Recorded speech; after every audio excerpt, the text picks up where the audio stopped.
welcome to Special Presentation with Mike and Ethan. Or... Alf will not be seen tonight. Yes! So, Mike, do you have any memory from your childhood or adulthood or career in the furry community of Ranger Rick? Why, yes, I do. Tell me, what do you know about Ranger Rick? Well, Ranger Rick is a raccoon. He's a ranger. He wears a hat. He has a pal named Scarlet, who's a fox. There's one episode where, for some reason, Scarlet eats a lot. I think. I think this was a very formative moment for Morbius. I think she's mentioned it a few times. Oh, really? Yeah. Well, next time we have her on the pod, we'll grill her about this. Yeah. But he taught you about nature, right? That was the main thing. He had little adventures with his animal friends, and you learned about nature. And there was a magazine named after him. Yes. First, there was a couple of picture books about Rick the raccoon. And then there was the spin-off magazine, Ranger Rick, which was all about teaching children to appreciate nature. And of course, there were a lot of things like that when I was a kid. I had a bunch of old Ranger Rick issues that I would peruse as a kid, and also a lot of National Geographic World, if you remember that one.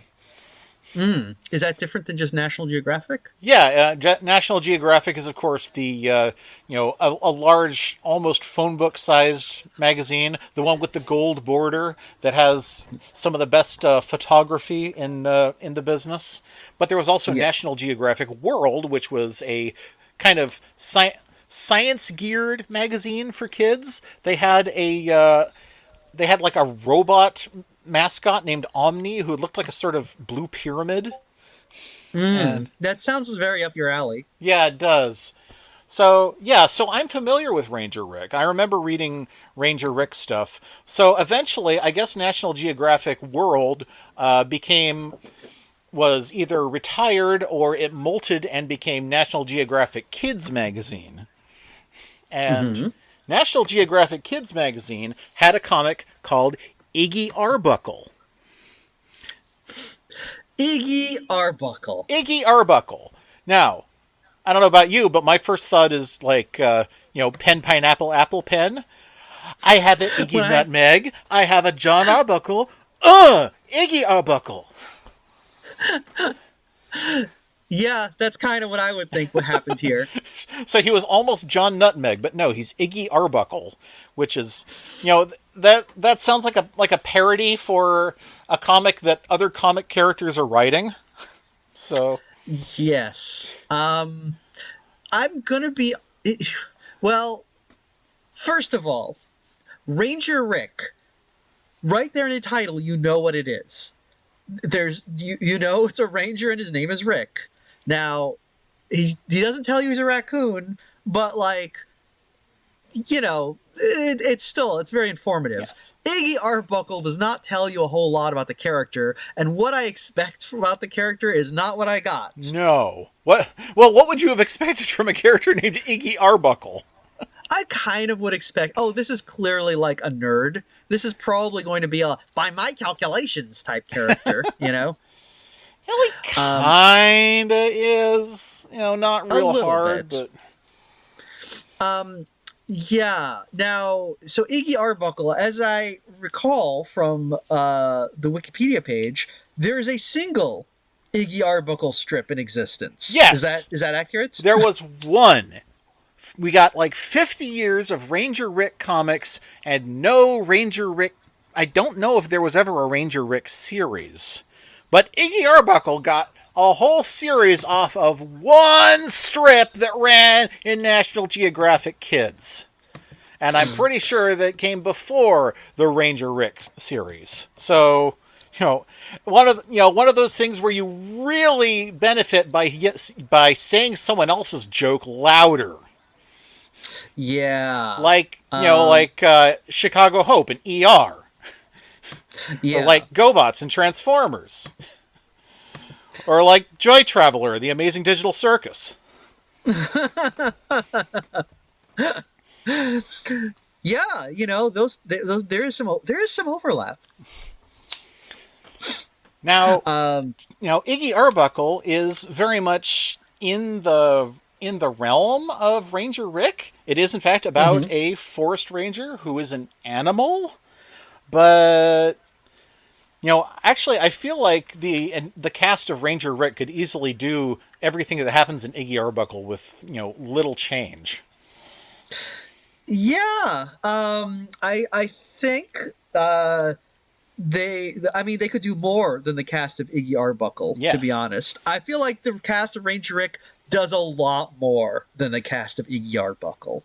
Um, I think that because for one thing, the cast of Ranger Rick can educate you. You will, in theory, learn facts from Ranger Rick. and Iggy Arbuckle, I mean, will is um. Is it educational? I was about to I say mean, it's edu slop. it's yeah, it is the if you might recall when we were kids, when like someone wanted to get like a grant, they would just like pretend that like, oh, this is educational, but it wasn't. Like they Yeah, would I just make mean, crap. there. I'm trying to work out what's educational about Iggy Arbuckle, and the closest thing I can get is that it has a certain MacGyver aspect to it. But MacGyver is not educational. A lot of stuff that No. happens on MacGyver is based on fact, but would never actually work the way MacGyver makes it work. No, I think it is. So this is the closest show that I can think of in terms of edu slop, right? Yeah. Would be something like this is actually, you know what, this is that. Did you coin that term, Yeah, I did. edu slop? You know what? I like it because it is it's like you know how the comics curmudgeon describes a lot of comics as not containing jokes but joke like material. Yes.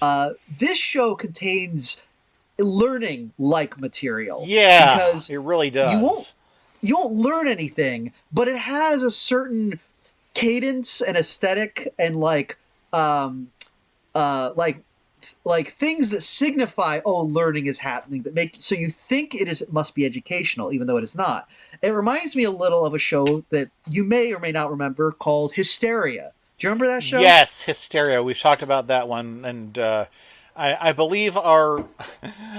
I believe our friend Dungeon Master 11 is a big fan of that one. Actually, no, he hated it. I was wrong. Oh, yeah, No, I was gonna say. I was like, Dungeon Master friendship with Dungeon Master 11 ended. No, I'm joking. friendship Love with you, Hysteria Travis. begun. Wait a minute. Yeah. No, Hysteria. If for those of you at home who aren't familiar with the show, it was ostensibly an educational show about history, done by those lovable scamps at Animaniacs. Yeah, Or it was a Tom Ruegger joint, and yes, Tom Ruegger is very talented man. I will not say that Animaniacs was bad, but it wasn't for me. You know, right, right. I believe the story I usually tell is that I taped an episode of Animaniacs and I wanted to show it to my mom. And I was like, this is my new favorite show. It's so funny, except for this part. Fast forward, and this part. Fast forward. Oh, and this part. That. I was like, oh man, I don't like this show nearly as much as I thought I did. That is a thing I think with Animaniacs is because it was very fast paced and a little bit snarky. It was one of, you know what it was? It was the vanguard of the detached irony cartoon. It Yes. was one of the first ones. And so when you were a kid and you saw it, you're like, hey, I'm really smart for like getting this. Most kids don't like jokes, but I get Yeah. jokes. So, it kind of made you feel smart. And there were some good jokes in it, Yes. but So yeah, but Animaniacs led the parade like Luigi, yeah. and Yes. then The thing the is, biggest float on the parade was Garfield and Friends.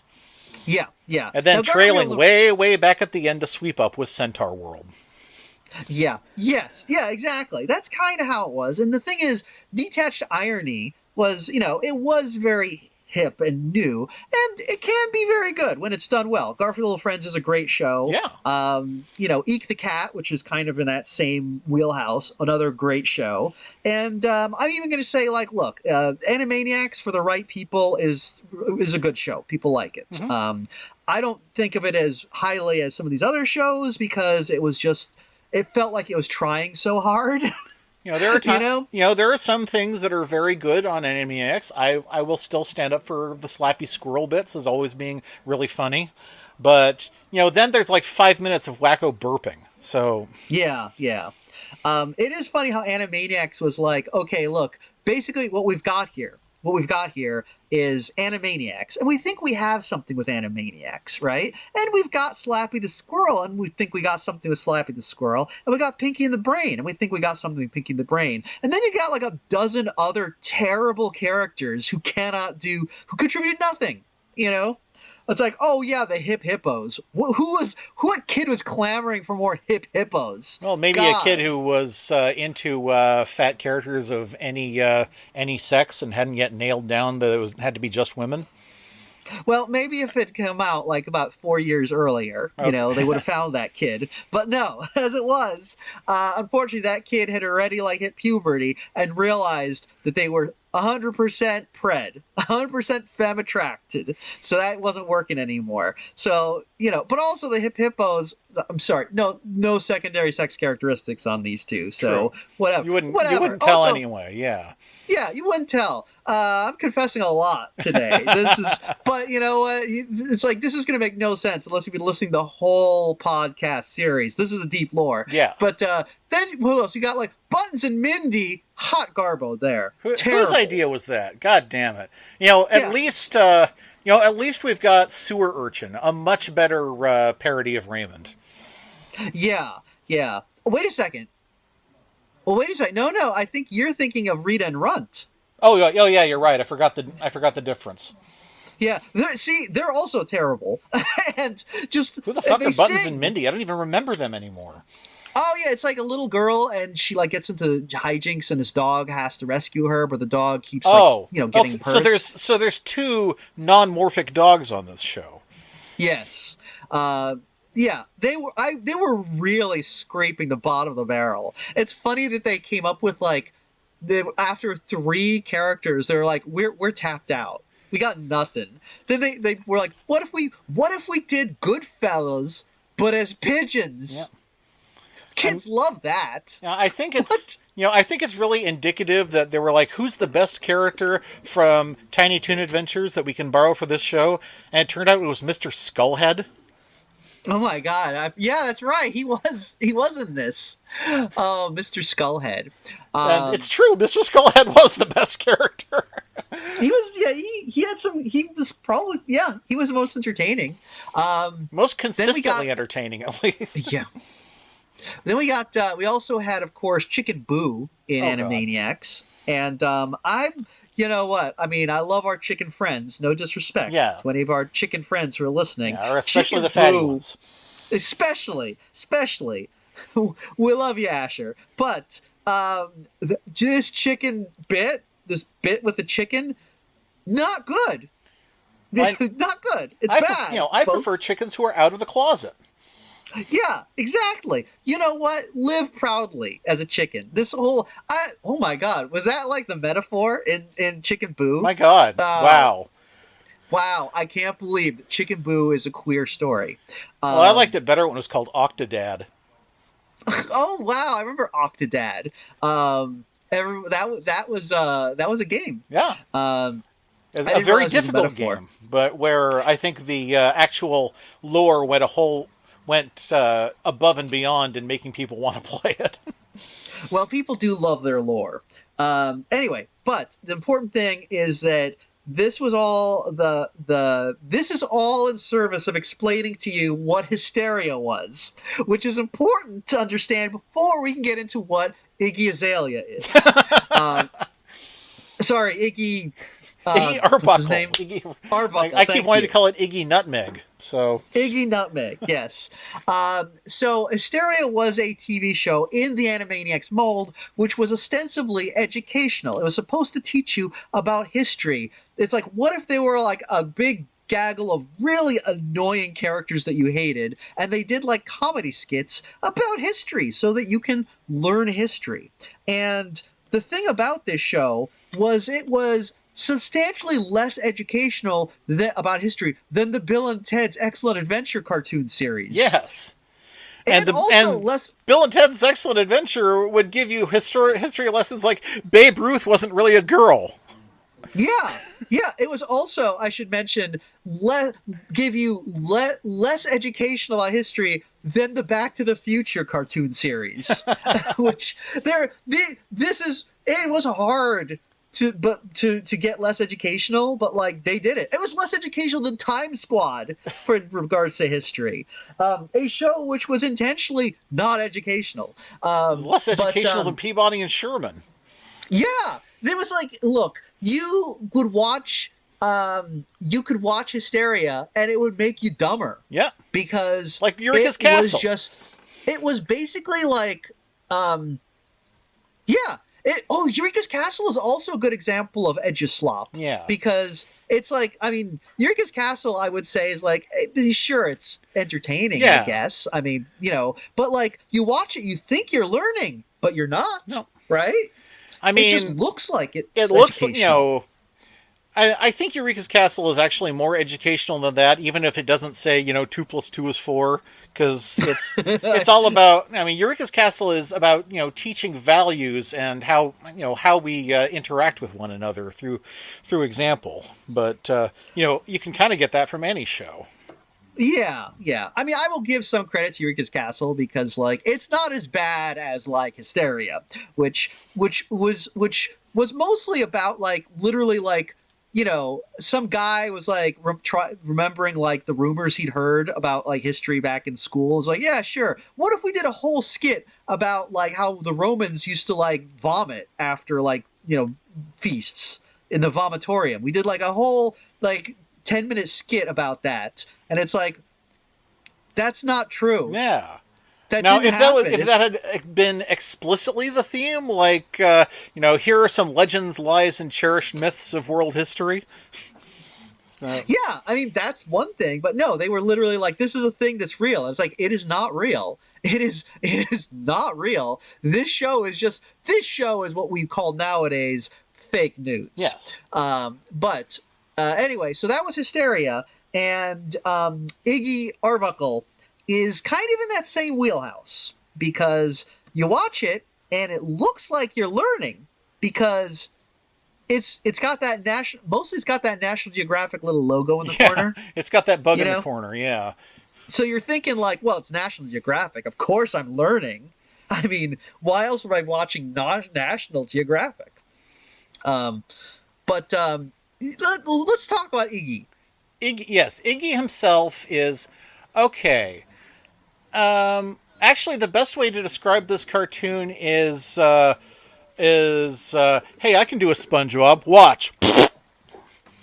Yes, it's extremely SpongeBob coded. Yes, except for the art style, which is hugely ripping off David Feiss. Oh, yeah. I was trying really hard to try and figure out what the art style for this was because it's not quite. I was like, there's a little bit of Sally Crookshank and a little bit of Claspy Chupo. Claspy Chupo, yes. They're not only unpronounceable, really they're unpredictable. Yeah, the closest I could get is like, this feels like not Buttons and Mindy, sorry. Buttons and Rusty. It feels, oh god, Buttons and Rusty. No, I was like, I was like, it's there's a little bit of those things, but not quite each. It feels like I'm watching Brandy and Mr. Whiskers. Oh yeah. Or Almost Naked Animals. Yeah. But Dave Feiss is the guy that I think really groping for. Yeah, especially this beaver character who has the one long cucumber-shaped eyeball. That is such a David Feiss touch. That is like Yeah. that is it really does feel like, they really want this to be either Courage the Cowardly Dog or Late Night with Raisin, whatever that was. Oh, wait, I don't remember that one. That Um, was something he did that was on Liquid Television. oh, huh. It was I missed that one, I that guess. Courage was kind of derived from because one of the main characters was an orphan dog. Oh, wait, is Courage the David Feist thing? I Oh thought wait, that did I was say like David Feiss? Wait, John Dilworth, John maybe? Dilworth. Yeah, actually, kind of both of them, really. Yeah, a little bit of both. Maybe more John Dilworth. Yeah, no, I can totally see both the influences here. Or really, I should say, and especially because Iggy Arbuckle, sorry. There is a lot of like a corn-fed pig look to Oh him. yeah, You know, yeah. Uh, but I wasn't really sure what kind of animal he was at first. I mean, he ostensibly has a pig snout, but what's going on with the bridge of his nose? I thought, and I mean, I don't think in the episodes we watched he is explicitly named as a pig. I don't know. Oh, they call it Pig Ranger at one point, I Yes. think. It took me a while. I assumed that he was supposed to be an armadillo. Hmm. I thought that the little thing on his nose was supposed to be like a little bit of like, a little bit of armor, Yeah, I see what you armadillo mean. plates. I could And buy I him as an armadillo. and I assumed a name like Iggy Arbuckle sounds like an armadillo name. It Like does. it sounds like if you ask me what kind of animal is that, I'd be like probably like an aardvark or an armadillo. Wait, oh, I get it. They started with Fatty Arbuckle, then went to Piggy Arbuckle, and then dropped the P and it became Iggy. God, they were doing like the Super Friends logic. Yeah. That's terrible. This is such a terrible idea. God, and this is everything about this show is very first draft. Yeah, It's it very really like is. good enough. There's a lot of weirdness about it. It's hard to really describe, but it really does feel like there's a kind of I don't know how to describe this, but like maybe you've had this experience too when you're like writing something, right? You write it and you don't know how to like end something, but you kind of throw in an ending where it's like, like, oh, then suddenly, this Deus Ex Machina thing happened or something, right? And you're kind of like, it's not really working, and you retool it and you work it around and get something. That's And called even if writing. you yeah, and even like, in your third draft, you might still have a Deus Ex Machina, but it's one that works. You either foreshadow it some way or it somehow fits into the world of your writing that it feels natural. And something about Iggy Arbuckle, things happen and they just feel incredibly forced. They feel like the writers were like, it's good enough. Yeah, I see what you mean. I think the volcano episode is a good example of that. Yeah, the volcano is a very good example of that. That is the first episode, and I think that this is I think it's based on the original script, but I might be wrong. Oh, I thought the first episode was this one with Iggy and his weasel pals. No, that one comes later. I just accidentally sent you that one first because I was like, hey, here's something for your wife's ferret collection. Oh, okay. Well, though. Wait, how many episodes do we have here? I only put Because two I watched. up actually. Okay, good. Because I was like, I didn't miss anything then. Yeah. Okay. Because I have a tendency to like miss things on account of being stupid. It's a real problem. Yeah, right. Go eat the food. It's in your dish. It's in your dish. Runs in the family, doesn't it? Oh, apparently she takes after old man. I am sorry. Stupid cats need the most attention. But anyway, so should we discuss this? Well, let's discuss the cast of Iggy Arbuckle before we get into the episode. Yeah, we have Iggy Arbuckle himself, who really does look like hey, hey, can I copy your homework, Cornfed? Okay, just make it look like you didn't copy it. Yeah. He's got that like the same shaped head, the kind of tall thing. He is a pig. He's they kind of did that. Like I guess Cornfed kind of has those those very simple little eyes that are almost like they look like a planaria's eye spots. But Iggy Arbuckle, they chose to give him these weird, almost photorealistic um, eyes that like you see on Bigfoot. Not Bigfoot, sorry. Bigfoot? Big Mouth. Big Oh, I was Mouth. If gonna you ever say, watch the show what, Big Bigfoot and the Mouth. Muscle Machines? Well, okay. I will say this: Bigfoot is known for having eyes. It is one of the things that we know about Bigfoot. But it's People it's not generally what we assume. named him for.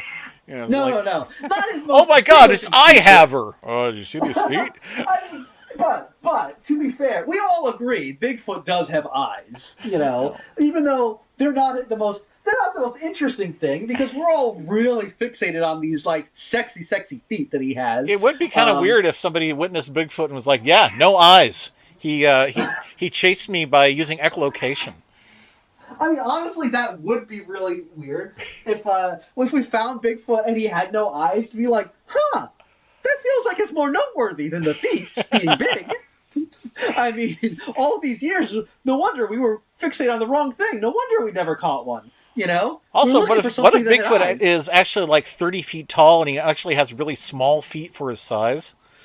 That's true. I mean, the question is, are we talking about does he have the biggest foot per capita, or just like is it just like gross size? We don't know. There's a lot of questions about Bigfoot. Anyway, but we're not going to learn anything about him in Iggy Azalea. No, Iggy I don't think they Arbuckle. actually focus on things that you could actually clear up whether they're true or not on this show. Right.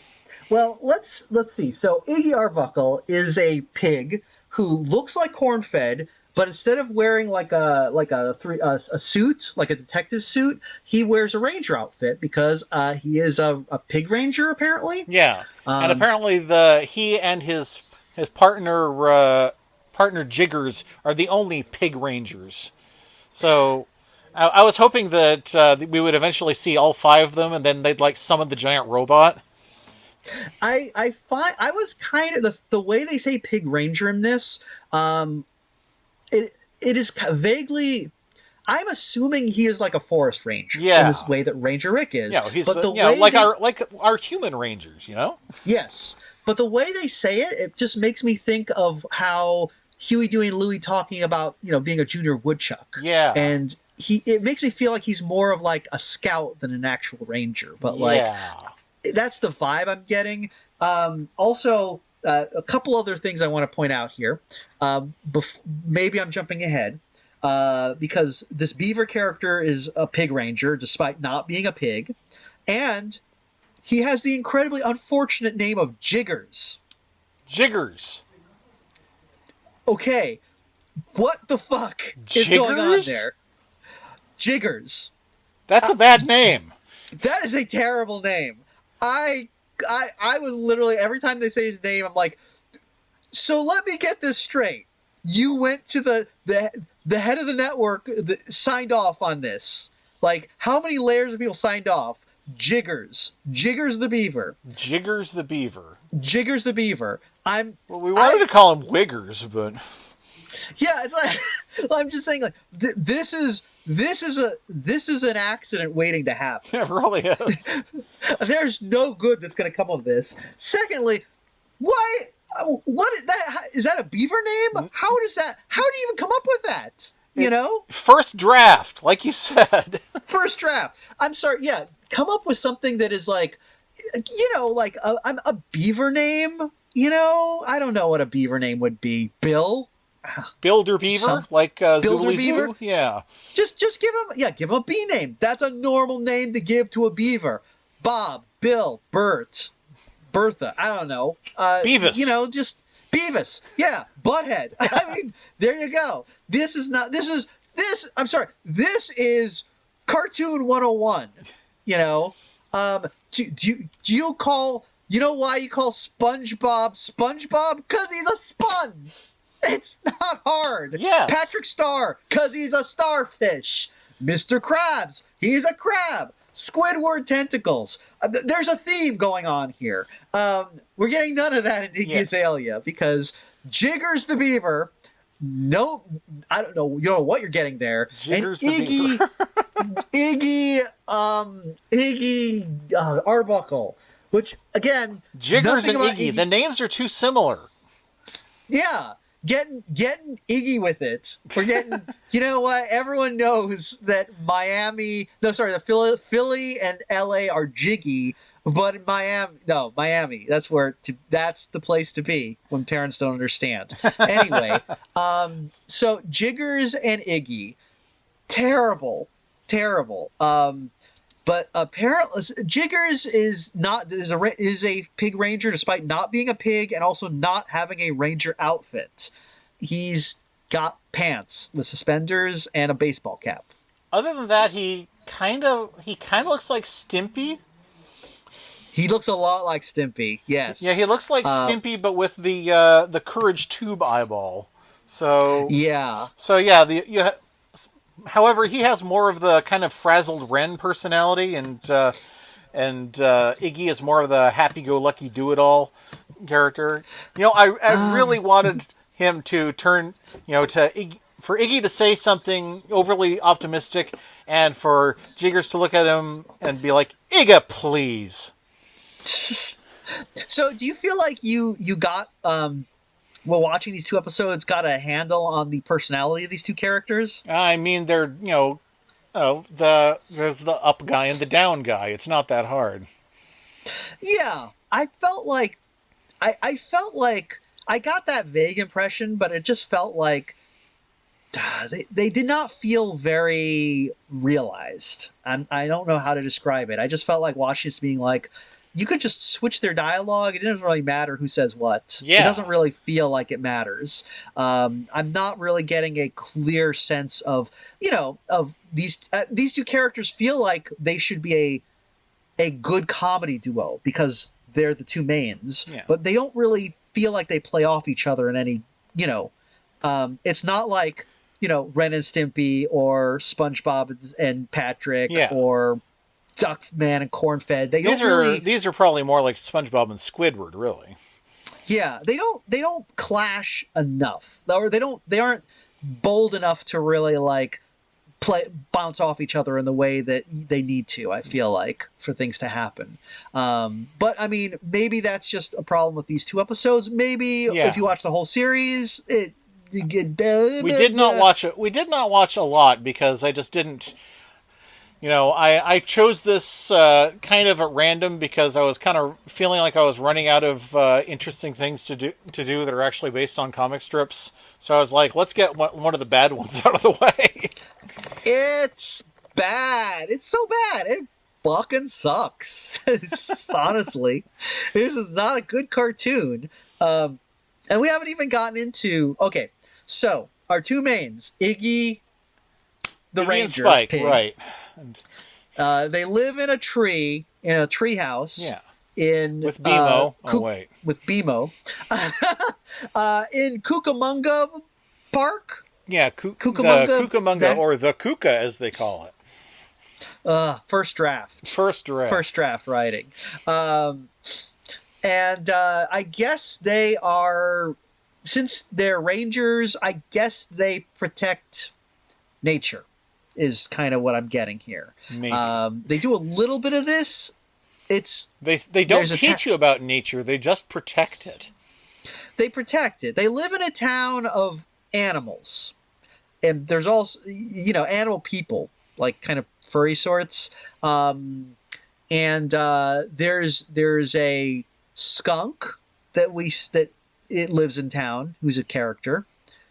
There's a there's some, I don't know what this other girl is, rodent or a possum or something. Yeah, I mean, there's a girl whose personality is girl, and then there's another girl whose personality is also girl, at least as far as I can tell. But we didn't actually see much of them, so I may be wrong about them. I assume the personality of the second girl is hippie because she's kind of dressed like a hippie, but not really over the top. It's very kind of subtle. But I only picked up on it because in the opening credits, we briefly see her kind of like in a meditation pose. And I was like, oh, she's the marzipan. I got it. Right. But she doesn't do anything to actually establish that as a character. So she just comes across as girl. I think she's a chipmunk. But the other girl seems to have the head of a deer, but like a bare tail, like a possum or a rodent. So I don't really know what she's supposed to be. And Girl. Wikipedia does not go into any detail about it, so. No. So that's them. There's also a skunk. Apparently, we didn't see him in either of the episodes, so I don't know anything about him. But there's a skunk. He's not drawn sexy, so I assume he's a boy character. Yes. This is one of those shows where it's like, oh, they drew him with big, sexy eyes. That's a girl. Actually, he kind of does have big, sexy eyes. Oh, does he? Well, let me take a look. Oh, but they gave him like a big nose, so that Yeah, they gave him a counteracts. big nose, but he also has big almond-shaped eyes. So I'm like, oh, are they trying to Asian code him, or am I just being racist myself? Wow, Ethan, you didn't know growth. No, actually, I think you might be right here. I think it might be. When is this show from? Like 9 years ago, if Yeah, that. they were. Yeah, they were probably still race coding cartoon animals at that point. I think they're still doing it now. Yeah. You know, so yeah, it wouldn't surprise me. We also Oh get, no, it's older than that. It's actually 20 years old. It's from 2007. Definitely. That is definitely an Asian skunk. Yeah. There's no doubt about it. Which I guess is better than like if they black coated the skunk. That would yeah. be that would be bad. I don't know what Not would be a good animal to black code.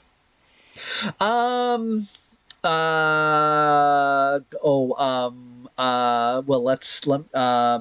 polar bear. Polar bear? No, Okay. I don't know. I'm trying to think of something non-stereotypical. My first thought was stag beetle. Oh, interesting. Oh, okay. Are we talking about like okay? I'm thinking I'm thinking a stag beetle that talks like Mr. T. That actually would be pretty cool. It would. I like that idea a lot. Well, that's different because he's a specific character now. You know, he's not just so it's not just. I don't know what I'm saying. Please don't cancel me. I don't know. I'm doing the Joseph Biden thing now. I'm sorry. I should have said that. I'm stupid. But the important thing is, speaking of racial insensitivity, what about the totem pole? Yeah, 20 years ago. 20 years ago. There is a living totem pole. It seems to react to things. Yeah, I guess. It doesn't speak in any of the episodes that we watched, but it suggests that it might. Yeah. Perhaps it is the spirit, the great spirit made manifest. So I don't know. So if the kook, isn't in fact set in Cucamonga, do you think? That's what, Southern California? Yeah. Probably not. Kook- I think they were like Cucamonga. they also have the what a lot of water lake. Uh-huh. So I think they were like they were like, okay, perfect, nailed it first draft. Can't get better than that. Yeah, it's like cool. This would have really killed on the Rocky and Bullwinkle show. Yeah. Them's the jokes. So we also have some villains in this show, though. Yes, we have Catfish Stew, who is a catfish who dwells in a fishbowl not unlike Bob from Earthworm Jim, but he doesn't actually have to be in it. He just likes to be carried around in it. Yeah, okay, first of all, this guy is extremely plankton coated. Yes. This whole show is extremely SpongeBob coded. And I don't even know that much about SpongeBob. I've never seen a whole episode. I've only seen the movie. This is like watching, you know what this is like? This is like watching, if Coconut Fred was your substitute teacher. Yes! That's what this is like. I was going to say, this is like Turkish Star Wars for SpongeBob. Yeah, 100%. Oh, boy, so this plankton type guy, he's a catfish, which is kind of, I don't know. Like, I just saw that and I was like, really? That was what you meant with the catfish? Yeah. Okay. I can't think of any reason to why that's necessarily like bad, but I just feel like it's like, I really feel like he's carrying around a goldfish. You're kind of limiting what he can do. Yeah. Yeah, like, he's basically plankton in the body of Muddy Mudskipper. Yeah.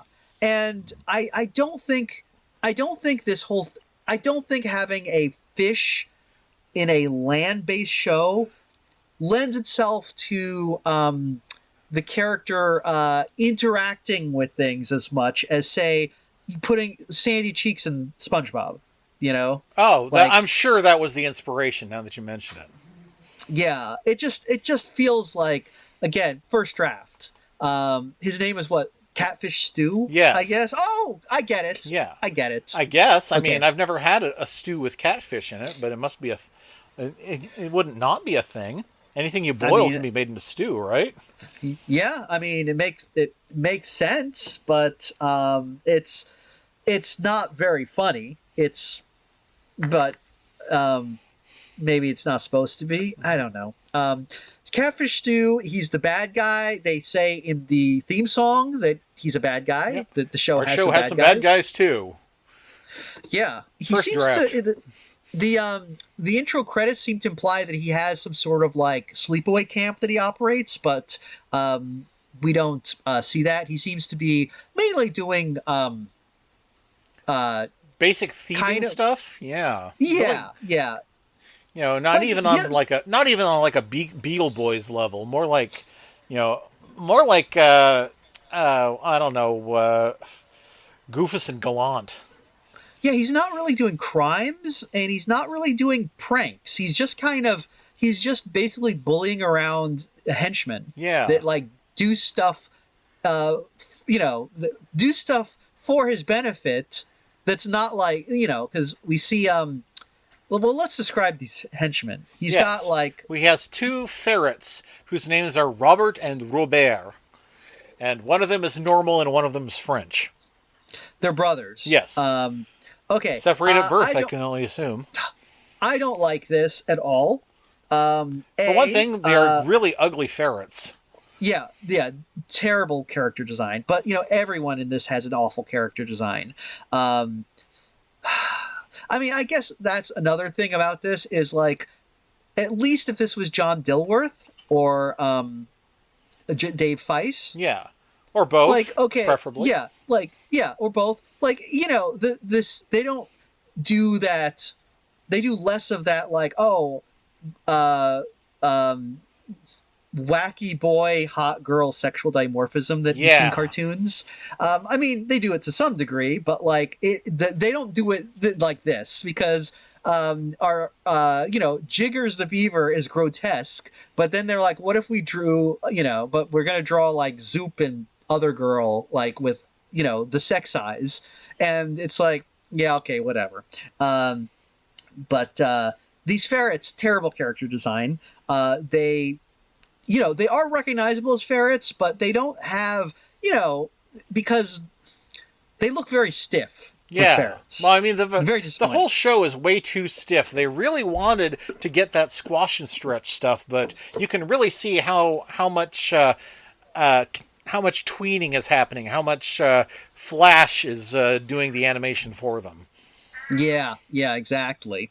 And these ferrets, like you said, one is French and one is normal.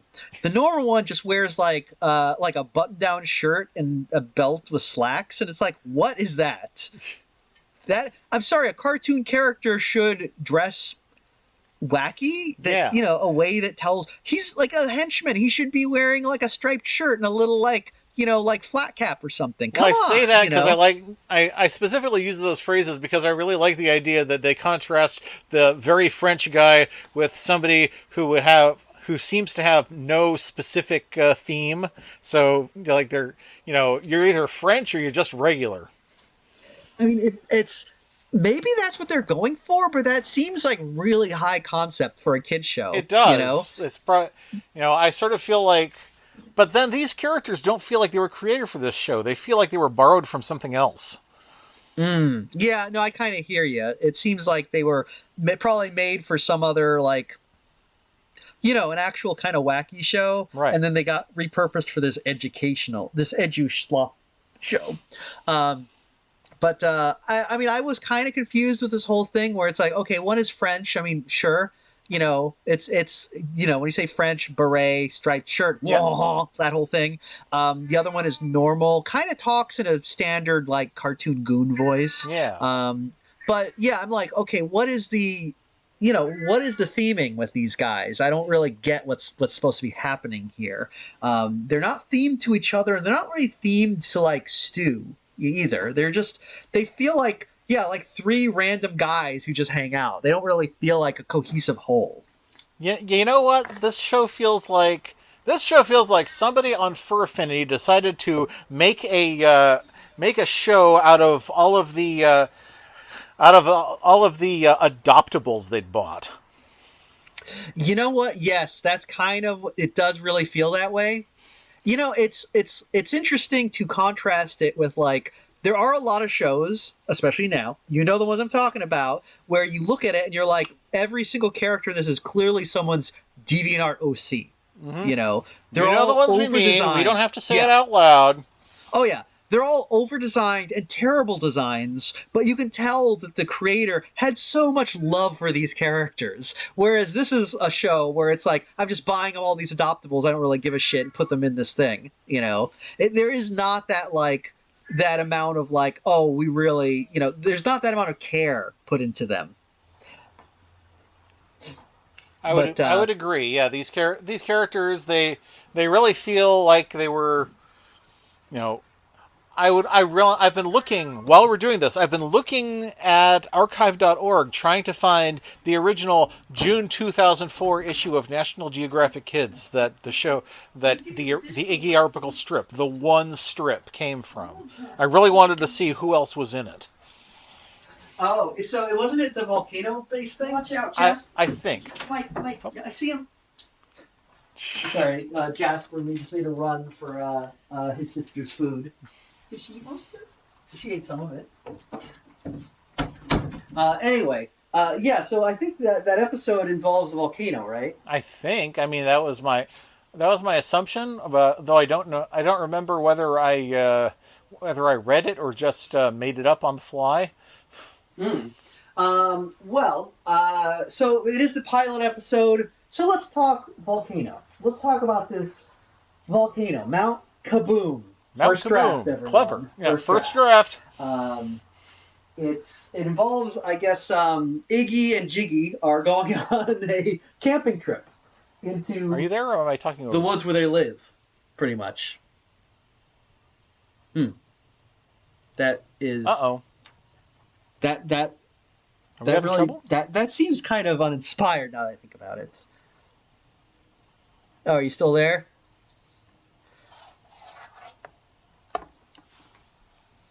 Oops.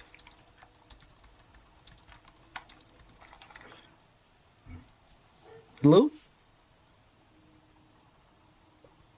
Is my internet kicked out?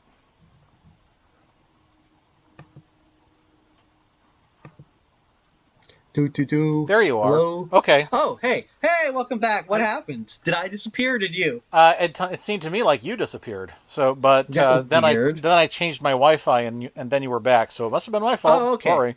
Don't worry about it. Well, the listeners can listen to me just going doop doop doo doo for like a few minutes. 1 second. Yes. 1 second. I have to go. Okay. Well, now it's my turn. apparently Doop doop doop doop. Doop doop doop doop doop. We gotta help the wife of the cats. Doop He's doop back. doop doop. What do you need help with? I want to give this to Riker, but the other two are trying to get it. Okay, Riker, come in. Oh, Riker, no. come in. Riker, Okay. Riker. There we go. Okay. Do you want the food or not? It's right here. Eat it. Eat the food. Okay, there we go. Put in the oven. Eat out the food. Lucky I swear, food. these cats are all like, oh, I desperately want food. Here you go. Oh, yeah. Now you eat it. That's the next step in the process. You want the food, you eat the food. Ingest it. Put it inside your body. Like a mammal, Anyway, as we're speaking of Iggy. We cannot get the name of this show right. Okay, so I double checked Wikipedia, and no, the only issue of the comic strip involved Iggy. I can't get his name right. Iggy and Jiggers trying to find an acorn so Iggy could make an acorn squash pie for Zoop as a birthday present. That doesn't sound very educational to me. No, it doesn't. And except that It's educational in that you learn that acorns and acorn squash are not the same damn thing. Well, again, this is very like ketchup is a vegetable levels of you know forcing that like camel through that needle's eye. Yeah, Um, sort of like that. Oh, maybe maybe we should look at this sometime. Oh, I probably should have. Probably should have brought it up for when we did Oy Vey Toy May. Did you ever see the Rainbow Bright San Diego Zoo adventure? I don't think I have actually. It is a live action story with a giant mascot suit, Rainbow Bright, visiting the San Diego Zoo. Did she learn about animals? Yeah, she learned incredible things like how lions are actually a member of the cat family. Oh, damn! Big if true. You know what? I kind of love that because, like, you remember what it was like when you were a kid and you do get, like, those books about, like, wacky animal facts or something, right? Yeah. And it's always stuff yeah, no shit, Sherlock, that, like, you as a curious child would already know, right? Like stuff like, did you know that, like, all birds lay eggs? Like, that level of fact. Or especially what like those books loved is saying like, did you know that bats are not actually blind? And I remember always being like, yeah, why would they be? Yeah. What are you talking about? Oh, because there's that old expression, blind as a bat. And I'd be like, I've never heard anyone say that in real life. What are you talking about? Animal book. You're making this up. Whales aren't really fish. They're mammals like you and me. Oh, yeah, that's a big one. That was a big one. Here's another wacky animal fact for you. Do you know dinosaurs? Yeah. You've heard of them, right? They lived 1 million years ago. Sorry. 1 million? How many years ago was it? They recently celebrated the 66 millionth anniversary. 66 billionth billionth? I think I said dillionth. Oh, dillionth. Dillionth. Well, did you know? 66 Dilworth anniversary. The Dilbert anniversary. The Dilburrito anniversary. Did you know that the dinosaurs actually all died out from being too stupid? Why? What happened? Did they get executed for not passing a test? No. They got out. I don't know. Maybe. I just remember. It's one of the mysteries of dinosaurs. One of the mysteries. How did they die from being too stupid? We don't know. We only know that they did. Because if they were smart, they'd be alive now, wouldn't they? There, gotcha. Yeah, gotcha. Yeah, I remember like all the dinosaur books. How did the dinosaurs go extinct? Well, we don't really know. Maybe the climate mysteriously changed. Maybe like a volcano erupted. Maybe they just were outcompeted by mice because they were too dumb. The mice ate all their eggs and then they died. Yep. Because they were too dumb to defend themselves from mice, I guess. Yeah. In retrospect, it's like I'm really glad they found out there was a meteor because all the theories before that were like really stupid. Like really dumbass theories. Like be like if you tell those theories to children, it's kind of like why should I listen to a scientist? These guys don't know nothing. They think the dinosaurs died from being dumb. Whatever. Anyway, those are the kind of facts you would find in animal books, and that's kind of the level of fact that we're learning from Iggy Azalea. Bringing it back. We're bringing it back. We're on topic. We're doing pretty good, actually. So Iggy Azalea, he basically in this episode, Iggy and Jiggy are going camping. They go. There's a volcano. And Jiggy doesn't. Yeah, Jiggers doesn't want to go anywhere. Basically, he's excited to camp, but he keeps pointing out problems with places that Iggy wants to go, like that the ice is cold, or that the swamp is full of bugs or something. I forget. Anyway, they ended up camping right on the rim of an active volcano. Yeah, it's called Mount Kaboom. And it seems like a really bad place to camp because it's rocky and bumpy and hot, but yeah, it's kind of stupid, and it's like kind of I don't know. It's weird that like Iggy suggests it, and it's a little strange because I don't really get the impression in this of Iggy is like he's kind of just the straight man. Yeah.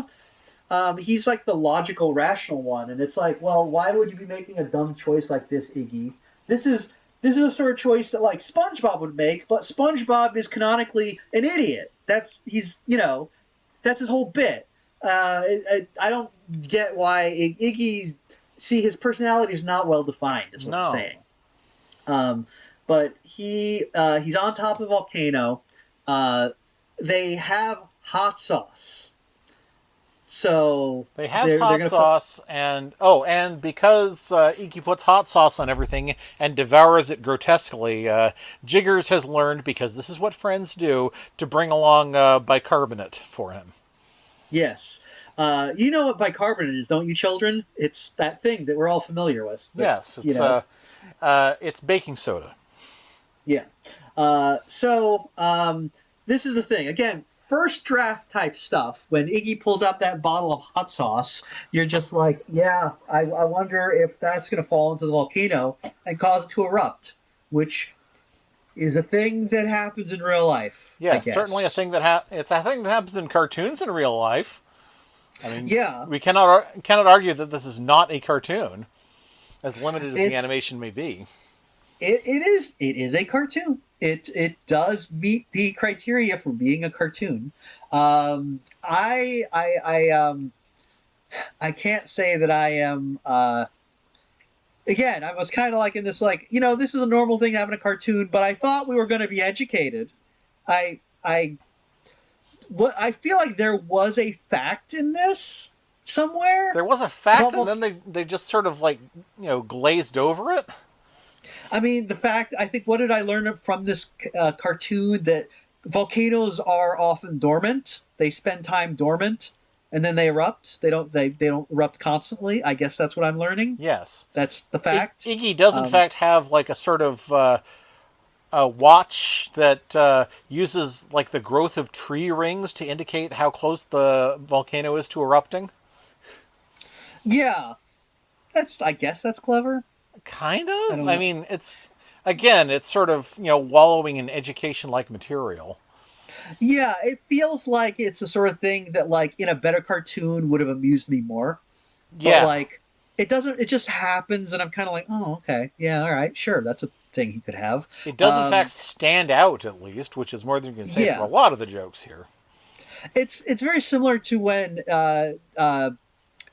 Jiggers gives Iggy a grassola bar, which is basically a granola bar but seems to just be grass. And it's like, okay, yeah, I'm sure that's a thing. They're animals, Yeah. so sure, they might have that. I don't really know that pigs eat grass, but like, And pigs sure. eat everything. That's why you keep them. Pigs are Yeah. a way of turning other things that humans can't eat into meat. That's why we have the saying "root hog or die." Yeah. Well, I think they, yeah, but I don't really, I mean, I'm sure they eat grass, but I don't think of that as pig food. No. I think of pig food as slop. Everyone knows pigs eat garbage. Yes. That's what they're famous for. Mhm. They eat they eat a big bucket of brown liquid with like banana peels and apple cores floating in it. Yep. We all saw Charlotte's Web. That's a documentary.